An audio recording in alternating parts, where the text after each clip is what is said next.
All right, this is episode 7 with Cliff Dumas.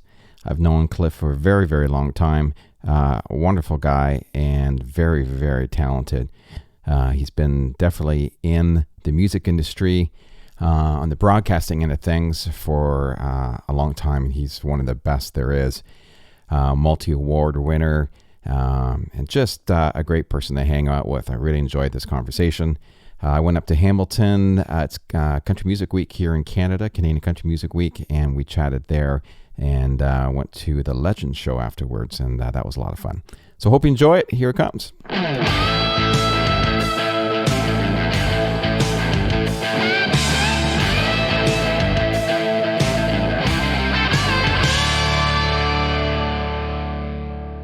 All right, we're rolling. We're here in Hamilton with Cliff Dumas. Awesome to see you. Nice to see you. It's been I don't know how many years.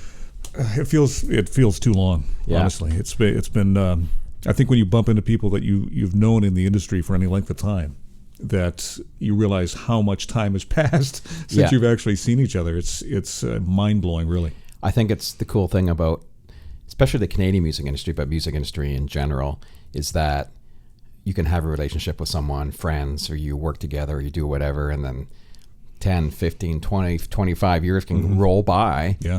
And all of a sudden, it's like you can just, bam, pick up like you. Well, it's a tight community. You know, the people that I met when I was first starting went on to, run the record companies at some point, even though they might have started as record representatives at the time. And where did I first meet you and your family? Was that the Ontario Country Music Singing Contest or something?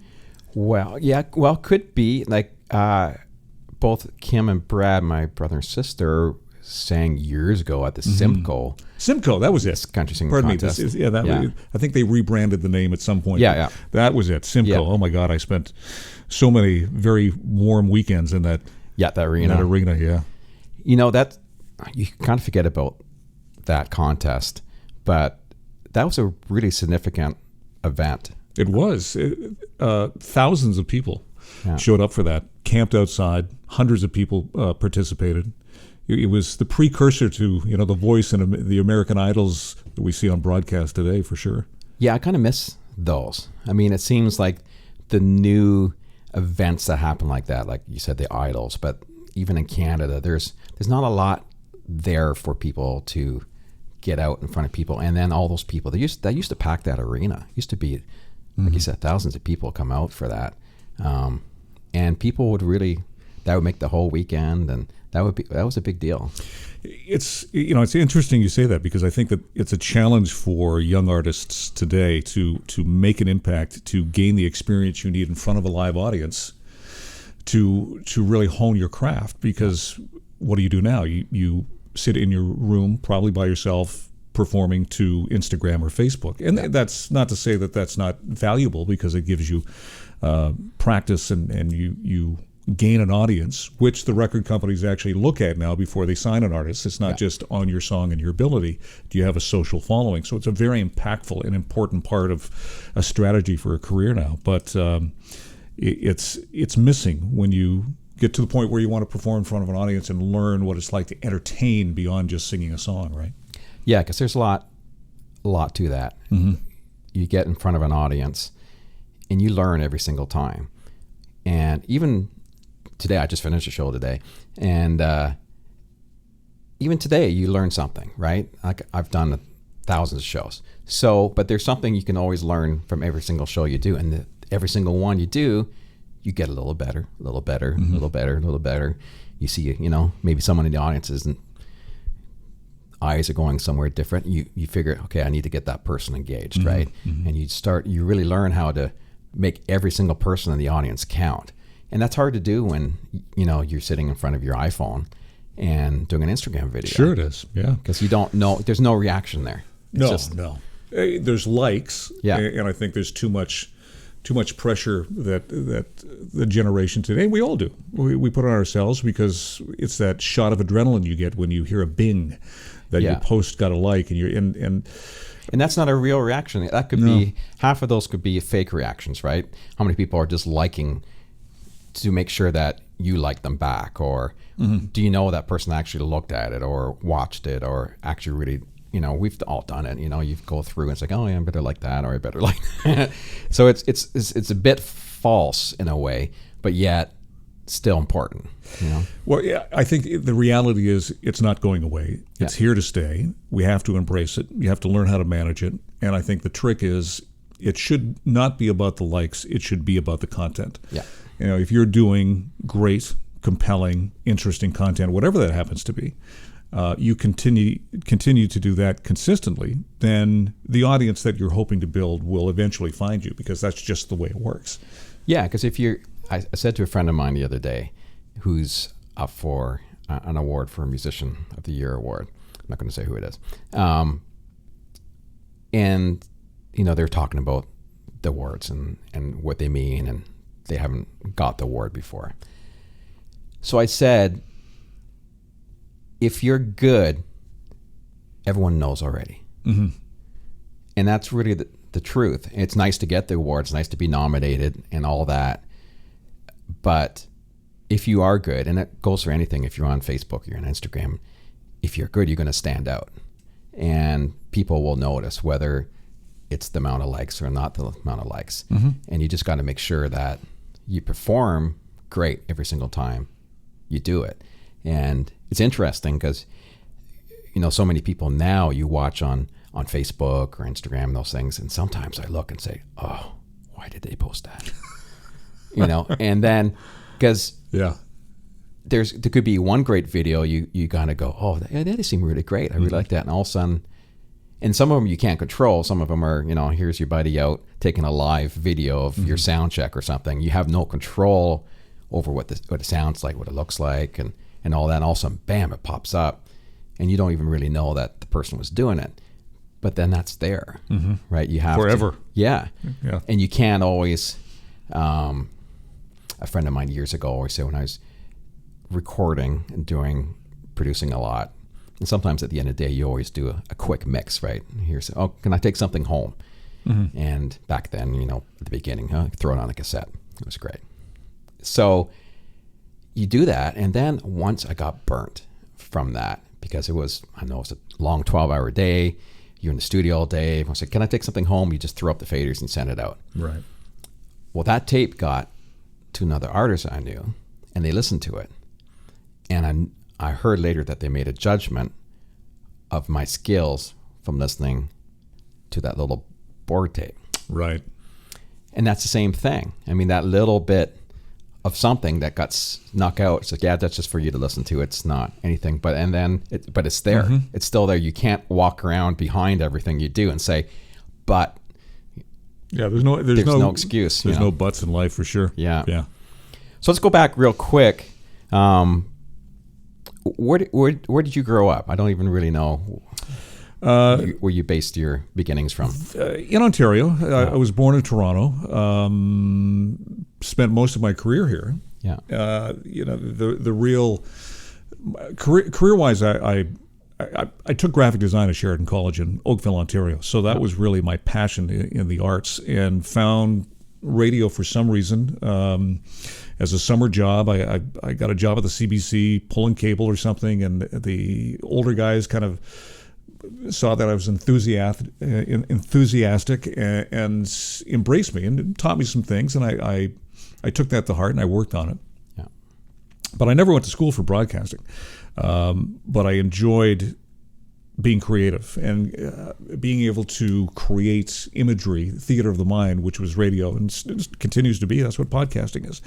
Yeah. You can create so much imagery with just sound in your voice that you would need thousands of dollars of production money in order to do that in a visual sense. Yeah. Plus, I think the idea of being coveted and doing something you believe in was always really important to me. So found broadcast, got into radio, worked in a couple of small markets, all in the general vicinity, and then was hired at a radio station called CHAM in Hamilton. Yeah. It was a rock station at the time, and I was young. I was in my early 20s, and that was fun. And then one day they said, we're changing formats. We're changing to country music. I remember that. And I thought, oh my God, I don't know anything about country music. I was 20 years old. I was listening to rock, Boston. I mean, that was the music of my era, Earth, Wind and Fire. But country music was Conway Twitty and the older generation, Waylon Jennings, Johnny Cash. My dad listened to Johnny Cash, so I knew some of the names in the genre. But I knew nothing. So I started to panic a little bit. I was kind of new and raw in the industry. And I reached out to a mentor, which I think is really important for young people today, is to reach out to the people that you covet.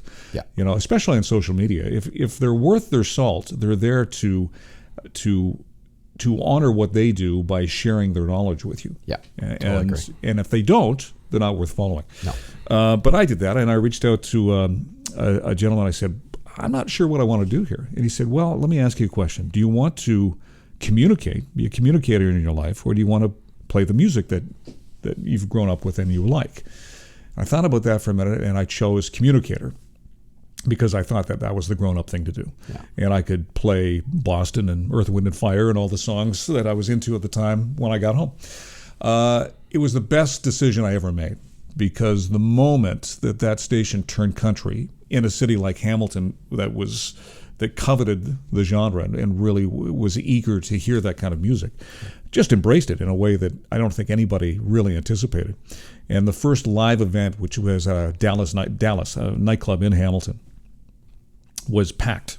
And the response that we received as the people that initiated this concept was overwhelming. And from that moment on, I never looked back. That was 30-something years ago. So I went from Hamilton to Toronto. That's covering about 20 years of my life. CMT, wrote for the CBC, wrote the CCMAs for 20 years and co-produced some of those years. Been part of that organization for 30, part of the board of directors now. And then when the country station in Toronto went away, I had the opportunity to go to the United States, and that's where I've spent a big chunk of my life up until just recently, when I decided to turn the page on radio. So that's my life in what about, I don't know how long that took, 2 minutes and 30 seconds. Yeah, 30 seconds. All right, well, that's the end of the podcast. Yeah, there you go. Thanks for tuning in today. Well, you go back to CHAM, and you look at things now and look at things back then. Mm-hmm. CHAM was really significant. It was. I mean, it was a big deal, and it became a big station, and people really got behind it. And I remember being younger, and that was a big deal. And what a difference between now and then. Mm-hmm. And people listen to music so differently now. I mean, it must make you feel good that you kind of went through being a broadcaster at that era, right? Truly, yeah. Because now trying to do it, it's a whole different ballgame.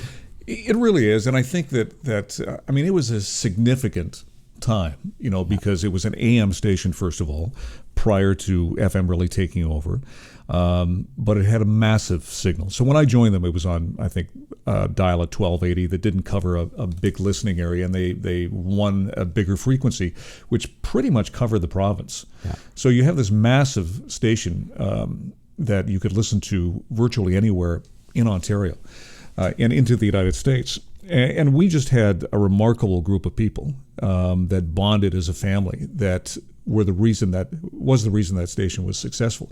Now, I was in a pivotal role of that station and probably get more accolades, but it's honestly not deserving, because there were so many people that worked incredibly hard. It was the first and only station that's ever won a CMA in the country. Some have been nominated, but nobody's crested that hill yet. And it really was, from Keith James down through the likes of Mark LaPointe and the dozens of other people that made that radio station what it was. It was really, really something to be part of. And I think it really only happens once or twice in your life where you look back on it and go, wow, that was a once in a lifetime experience. What was it like going into country music when that wasn't really your wheelhouse? You know what I mean? When your station changed and all of a sudden, how do you make that transition? Do you just have to just kind of go for it? But do you do, back then, obviously you didn't have the internet. You're not Googling the artists and doing all this type of research. How do you dive into that? Well, sure. I mean, it's old school. It's libraries. It's reading. It's all the things you have to do to research. But I think that the thing that I found so compelling, still do, and why I'm still passionate about doing whatever I can to help artists in this genre is that there is no better storytellers in music than in country music. Yeah. And it was a music that connected. It was a music that families could listen to. But it grew as a universe, because on one end you could have partying music, and then at the other end you could have beautiful love stories or songs of heartbreak. I mean, it really captured whatever emotion you happen to be feeling at a time. And I think that's the evolution of country music over time. That's never changed.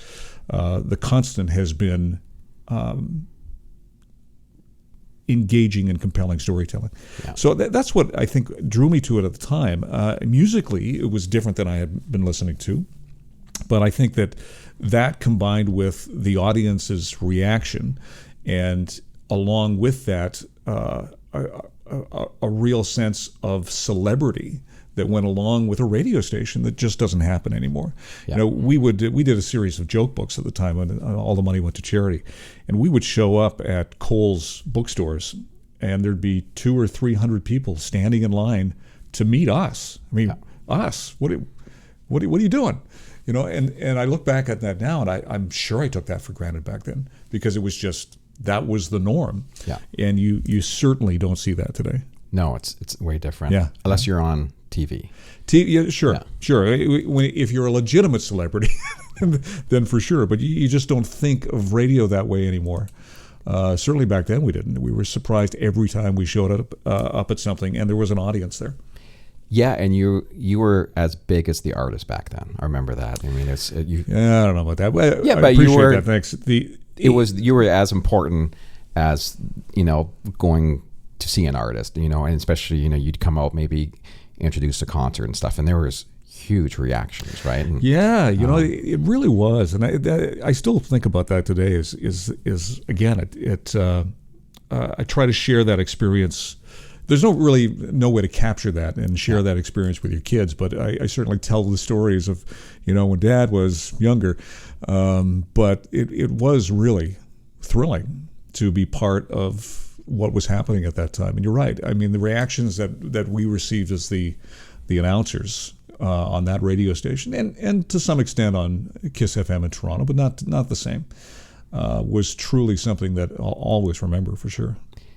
That's why I'm kind of interested in the podcasting world now, where I think a bit of that's coming back to some degree, because I think in the podcast world, you have more time to talk, right? Mm-hmm. And you have more time to become familiar with the person who's doing the podcast. And then they seem almost like you get to know them, and they almost become somewhat of a celebrity to you as well. Certainly, yeah. And I know there's a bunch of podcasts I listen to, and there's some that are just, guys talking about Macs, computers and stuff. Mm-hmm. But you listen to them over and over again, you hear the stories, and you get to know about them.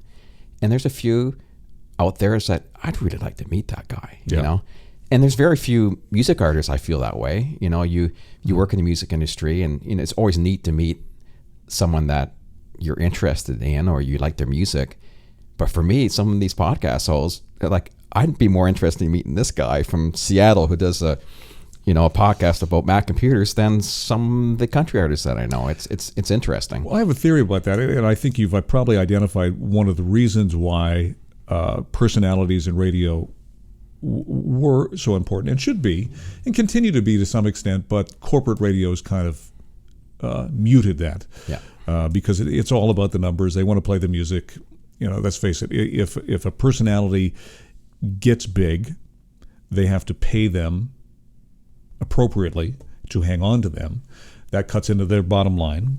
And it's cyclical. And that's really, I think, been the thing that's probably hurt broadcast to a great extent. But there's still some wonderful talent out there doing amazing work. And you take a look at the superstars of radio today. Ryan Seacrest, yes, he's gone beyond radio, but there's Bobby Bones in country. So there's some substantial talent out there doing remarkable things, but they have multiple platforms to do that on. Yeah. Now, in podcasting, for me, I'm the same way. I want to listen to a select type of content when I want to listen to it. That's what it is. I mean, it's really taken radio and put it on demand, and given you a universe of people, everybody from Oprah to Brené Brown to Gary Vee. I mean, pick your expert, and you could take university courses for free for the most part in a podcast environment. I mean, that's pretty powerful. Yeah, I find it very educational. Mm-hmm. I've learned more from listening to podcasts over the last few years than I have probably in the last 20 years of just, trying to do my thing. Mm-hmm. And it's great because I love learning, and I love being able to listen to something where someone's talking about something I don't know or something I'm interested in that I could find something new about. And I find the podcasting world's very interesting portion of that. I like it a lot. Well, you're right, because podcasting gives you the time to immerse yourself in the topic. Yeah. Radio gives you, speaking from experience, the introduction to a song, or a maximum of 3 minutes. I can't tell you how many conversations I've had over the years with consultants and people who would critique your work, and their opinion would be, well, that took you 3 minutes. Yeah. As opposed to, you should have done it in 60 seconds. And my pushback has always been, career-wide, yes, but what we did was compelling. Yeah. So if it's 3 minutes and it's boring, well, that's a different conversation. But if it's 3 minutes and you took somebody on a journey and they stuck with that for 3 minutes or 30 or an hour or whatever a podcast happens to be, then it's, if the content answers that basic question, is it compelling? And the answer is yes, then length is irrelevant. Yeah, I agree with that. That's interesting, thinking back, you moved to Toronto and worked in Toronto for a long time. It's interesting, and I always found it interesting, that there really isn't a country station in Toronto. I know. That still blows me away that nobody's taken that format. I'm amazed that one of the big companies, like the company that owns CMT, didn't make a companion radio station. How is that not even possible? And now KISS had a relatively weak signal, but through some brilliant marketing was top 5 when I worked there. Yeah. Now their downfall was that the operators of that country station weren't country. Yeah. I was really the only country guy that actually worked at the radio station and was an advocate for, okay, look, if you're going to play the Bare Naked Ladies, that's going to be a hard sell to the core country audience. Yeah. And I think the thing that they did wrong was they tried to market to everybody that wasn't country and forgot about the people that were listening to them because they were. Yeah. And that started to erode the audience that they had. So, management made some huge mistakes, unfortunately, because, it could have continued. And when I started to see that happen and I couldn't really do anything to affect the change, it was time for me to go. Yeah. So, but listen, my experience there and to be part of launching a radio station like they did has never been done before in Canada, and they did it successfully, and that was a juggernaut. Great group of people, very talented radio people, and it was a thrilling part of my career. But I learned a lot of lessons from watching people make mistakes. Yeah. It's funny where I was talking about that the other day, and I've been doing a lot of touring lately and going to a lot of theaters, and someone asked me, well, you must learn a lot when you're on the road, and that must help you with your own theater. And I said, funny enough, it does, but it teaches me more of what not to do than what to do. And I found that very interesting. It's like, I'm able to go through and see, I got to make sure we don't do that, or we got to make sure we know that. And you get more of that than you do of learning what to do, right? It's a funny circumstance. You in all your years, and I think this is true of anybody that's been in the business for any length of time, is that you have a foundation, and you can identify what's good and what's not good. And I think we can always learn, and we can always refine whatever it is that our skill set happens to be. It's a singer, it's a producer, it's a player, it's whatever. I think the challenge there is to always to be open to understanding that that journey never ends, Yeah. that you always have to continually practice your craft. It's practiced and learned over time, and you're never as good as you could be. Yeah. And that's part of the fun of this, really. And I think identifying the things that don't resonate with you are as powerful as identifying the things, well, you know what, I do that really well. I can augment that in some way. But I think you're right. I think that critique exists to strengthen us in some way. Yeah. Right? And the challenge as a performer is to not take that personally, Yeah. and say, okay, how do I take that information or that critique and I make myself better because of it? Yeah. So what was it like when you moved to the U.S.? What did you find the difference between working for a U.S. station and then working in Canada? What's the biggest difference? Well, in most cases, there were multiple country stations in the same market. Yeah. That was just, you don't get that in Canada. My first foray into the United States was going to be Chicago, and that was I was excited to go to a top 3 market in the United States, but that didn't work out. I ended up taking a job in Albuquerque, New Mexico, of all places, because I thought, you know what, if I'm going to do this, I want to go small, because immigration had to be taken care of and all of that. It was pre 9/11. And they were willing to do everything that required, including wait the requisite 3 months to get me and my wife Lisa to the United States on green cards. Yeah. And I think at that time they pulled some strings, but it's a process. Still for takes sure. time, yeah. Yeah. So they paid for it. They did everything, and that was something that nobody else was willing to do. So it was, well, okay, well let's go and experience Albuquerque, which I had never known anything about other than Bugs Bunny should have turned right in the cartoons, or left. I'm not sure. Should have turned left at Albuquerque. That's the only thing I knew about Albuquerque. But it was a great experience. And so that was the entrance into the United States. 9/11 happened during that experience. So to be part of a community that was military based, and most of the big cities are, but I mean, it was air base right there, was probably one of the most powerful events of my life. Just to see how they rallied as a community, as a society, as a nation, was really, really something. So we spent a couple of years there, and then it was like, you know what? It's time to move to a bigger city again. And a couple bumps along the road, but eventually I ended up in San Diego for a big chunk of that, almost a decade, at a radio station called KSON.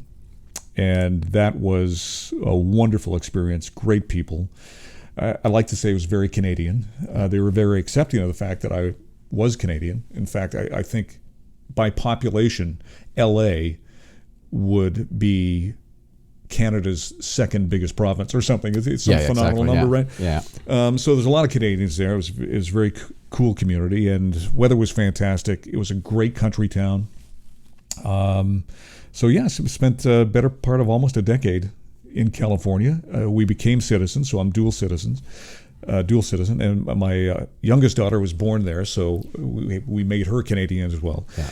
And then as that started to wind down, I realized that the industry was transitioning. They were having some budgetary issues. They started to systematically let go the team I had all the success with. Yeah. And in that final year, this is why you always have to look at the positive side of things, because I knew something was coming. I knew that they were probably not going to renew my contract, and I had pivoted and thought, I'm going to get into some other things. It might not be broadcast, because I'm not sure I want to continue to do this. I think it's time to hit the entrepreneurial button on my life and see where that takes me. So that we had done a week on board the Disney cruise. Mm-hmm. I got back. It was February 14th. It was Valentine's Day. And finished the show. And the program director comes in and says, hey, let's go have a chat. And he said, listen, station's in transition. We're about to be sold. Can't afford your contract anymore. We're going to take a different direction. All the same stuff that you hear. Yeah. And we're not going to renew. So they basically bought me out for 3 or 4 months. I can't remember what it was. And that was fine. I kind of knew it was coming. The next day, I won the Academy of Country Music Award for a Major Market Broadcaster of the Year. Wow. So So that was, that was the universe saying, you know what, you're absolutely right, and that's you couldn't create a better story than that. So that's when I decided to turn the page and move into different areas of my life, and that's where I am today.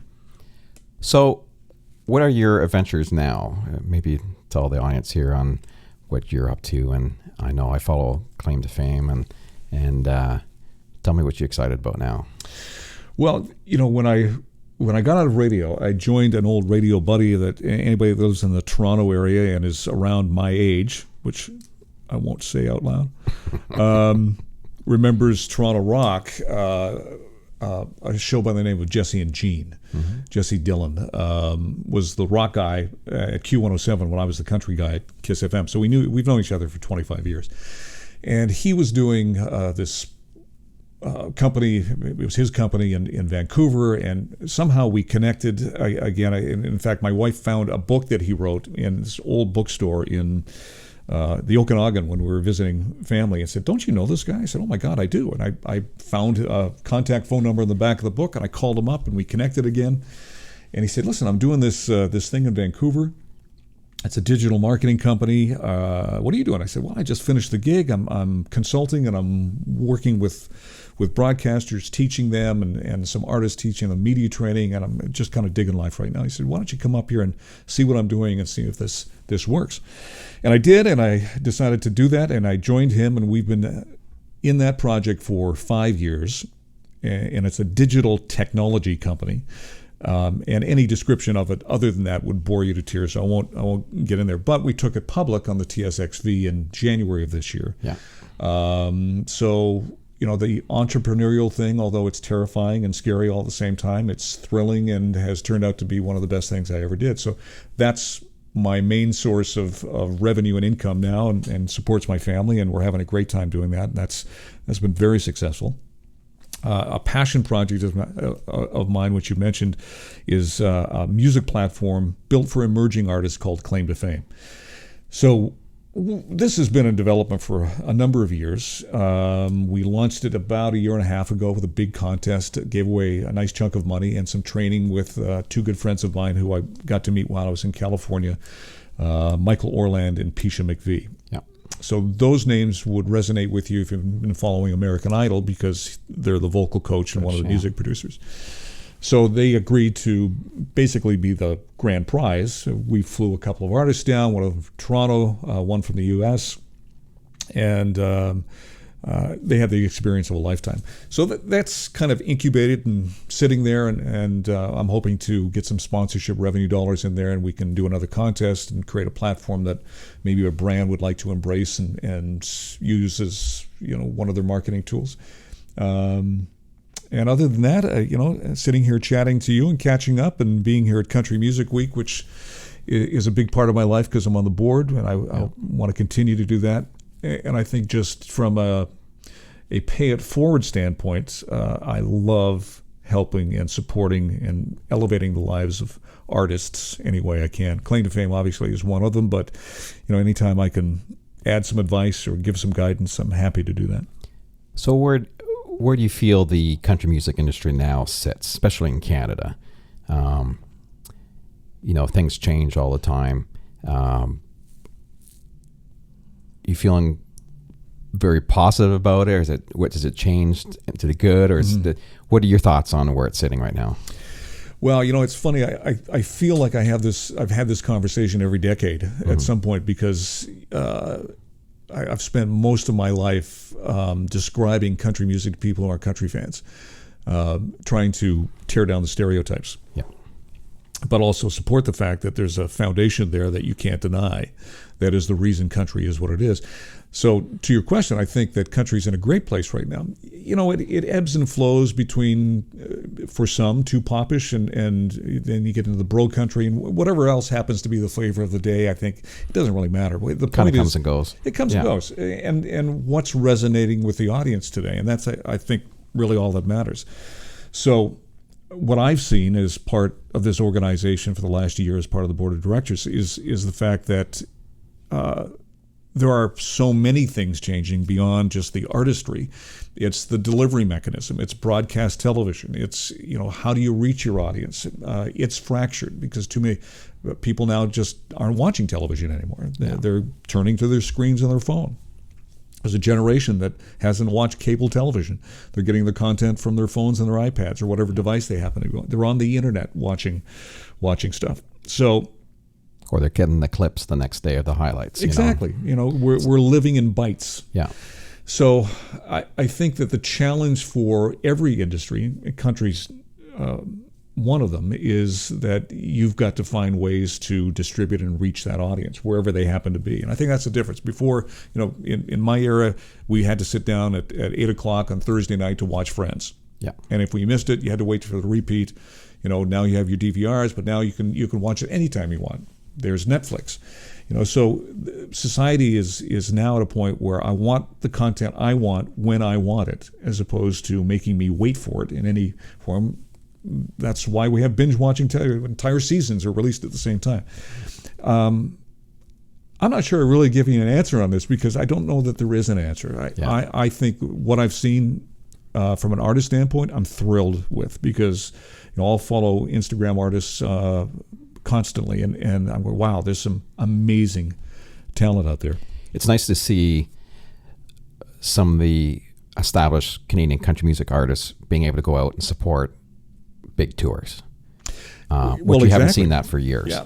Well, you've got smart business guys in place. You've got Jim Cressman with Invictus, going and negotiating the kind of money that the American acts would get while they're here. Yeah. But that's going to the George Canyons and the Brett Kissels and who they should be, because they can stand toe-to-toe with anybody. So it's nice to see that for sure. What do you feel now with any newcomers, new singers, new songwriters, but mostly new singers? It's interesting watching people on Facebook and Instagram, and I find a lot of new artists. It's funny because they make the same mistakes as the artist did 30 years ago. Sure they do. And even though it's a different world now, we've got all this other stuff to go by. It's interesting because I see the same mistakes getting made. And it's interesting that there isn't more available for young artists for education. Yeah, I think it's interesting that you said that because that's certainly one of the mandates that I've been part of where the CCMA is concerned. I know the Junos are implementing some things. Here's the challenge. You have to look for it for sure. Yeah. There are organizations out there that you can learn from. Slate Music, the Junos, CCMAs, there's a Grammy U. I mean, you can find what you need. The challenge is, and I think this is a big challenge for anybody, because people generally don't invest in themselves, in their own training. And with the advent of so much content available to you on screens, there are some great people out there. I just did a session with Tamara Beatty, who has been the voice coach for every season of The Voice. Yeah. She's Canadian. Nobody knows that. Yeah. And she's brilliant. And she sat in a session and took 3 or 4 artists through songs that they've written to my ear, because I'm not a musician, even though I was the, not conductor, but I was kind of musical director and / writer for the Tommy Hunter Show. Mm-hmm. How I got that job, I can't tell you.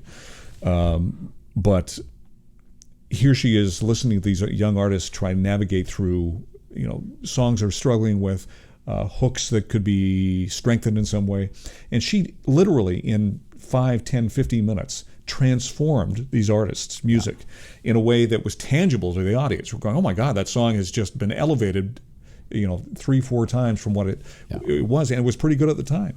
So I think you have to seek out, people like Tamara or Tom Jackson, who's also part of Country Music Week, who's a great performance coach, and build this into whatever education budget you deem is appropriate for your path, and spend that money. And then what we talked about earlier, seek out some people, connect with them on Instagram or Facebook or whatever, ask them questions.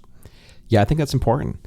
I think we're all, when we get to a certain age, I think you work to get a certain spot, and then you get comfortable, and then you feel like you just want to be able to pass on your knowledge to somebody else. Absolutely. I think it's important. It's important for you. It's important for your legacy. It's important. It just makes you feel better. And, but also, I think younger entertainers have to be, as you said, have to be open to that.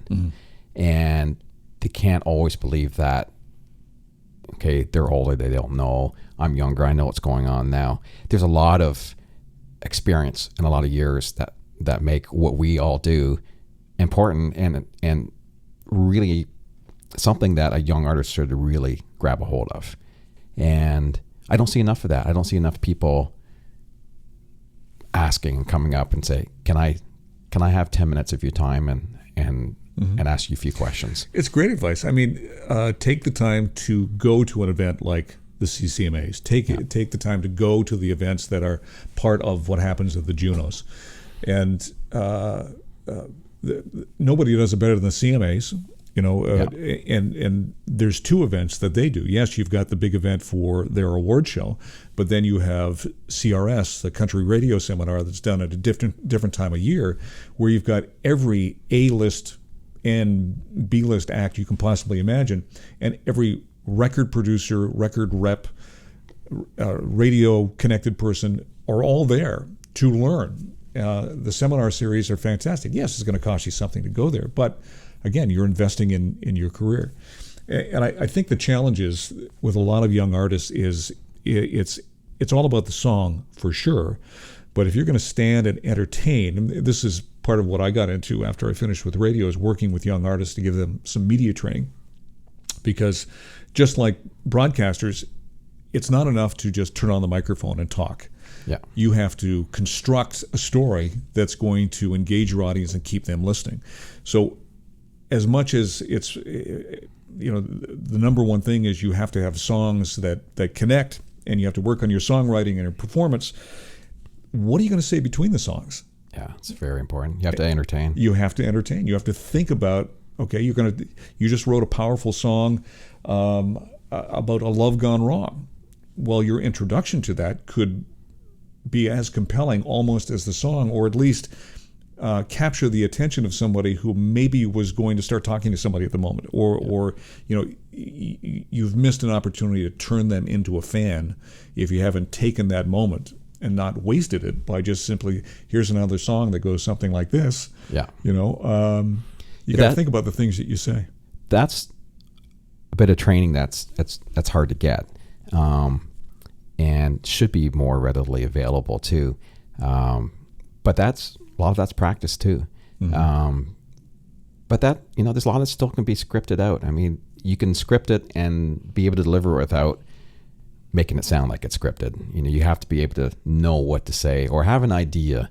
Okay, between this song and this song, what can I say? What can I say about this song that makes sense, or that's going to drive you into wanting to listen to the next song, and not, like you said, well, here's another song from, and here's another one. And that gets so boring so quick. And that's where you lose people.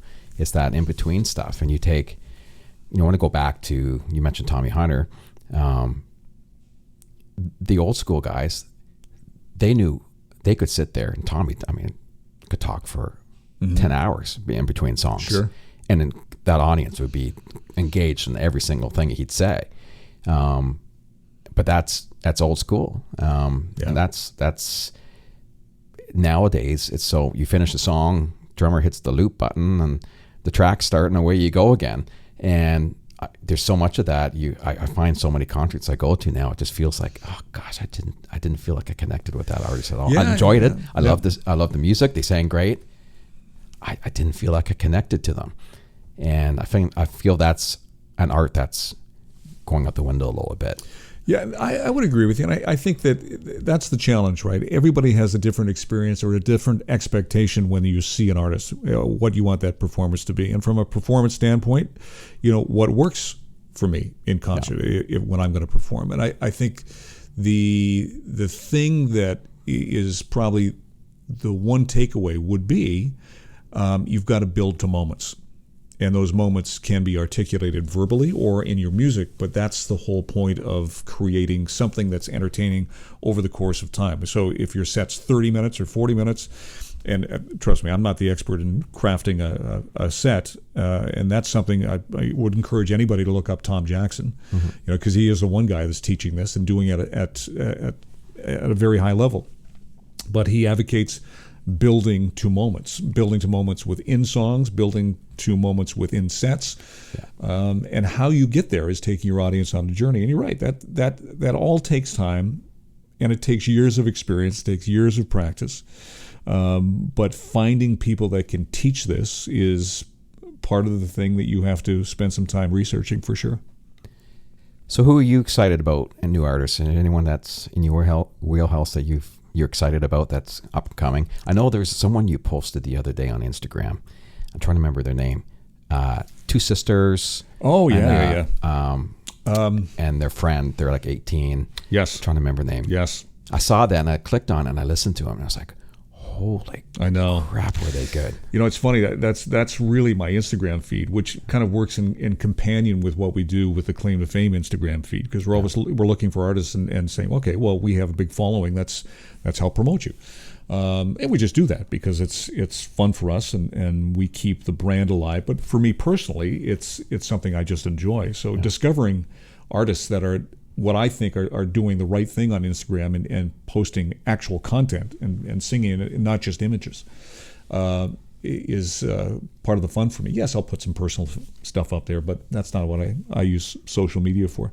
I don't remember their names. I'd have to grab my phone and look at them. But there was another young artist who, what's her name? Jacqueline. Again, I love finding these people that nobody have heard of yet. And let me give you an example. You and I are talking about, reach out to people, ask them for help, do something proactive. So here's a perfect example of that. A young artist who I found, oh my God, you're fantastic. So I just posted it, wrote some stuff. I actually looked up on the internet some background on her to give a little background to somebody that was reading my post. And I posted it. And sure enough, she wrote to me. Well, I found out she's from Hamilton. Oh, wow. But she's living in Nashville. She has a pretty good following and just started engaging me. And I said, hey, your stuff's really good. Just let me know if there's any way I can help. Happy to introduce you to somebody. Are you under contract with anybody? Have you got a record deal? Publishing? Do you write your own stuff? Well, I found that she doesn't have a publisher. She doesn't have a record deal. She's shopping and met with Warner Brothers and Universal. They're interested, nothing yet. She has about 18,000 followers on Instagram, which is pretty good for an artist that isn't signed anywhere. And she's spent some money, obviously, to do some really professional video. I'm like, oh my God, you're doing everything right. I'm happy to introduce you.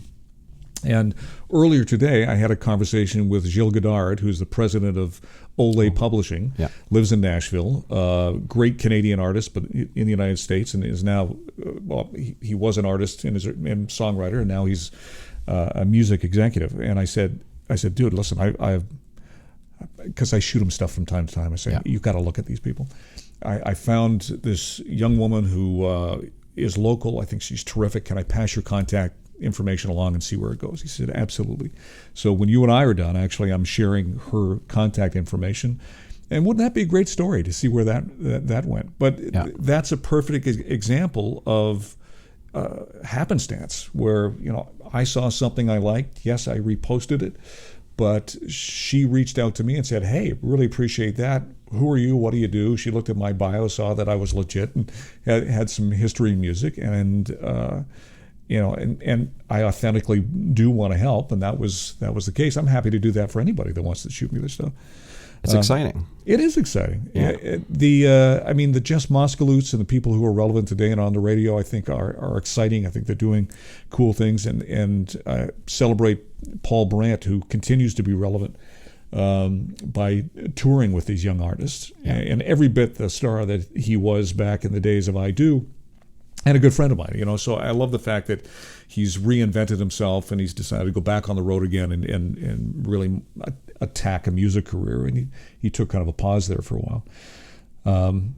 So you're taxing my memory to now laundry list a bunch of there's a lot. And there's a lot of, I listened to that group this morning. I can't, the one thing that I remember about that group is that their name was difficult.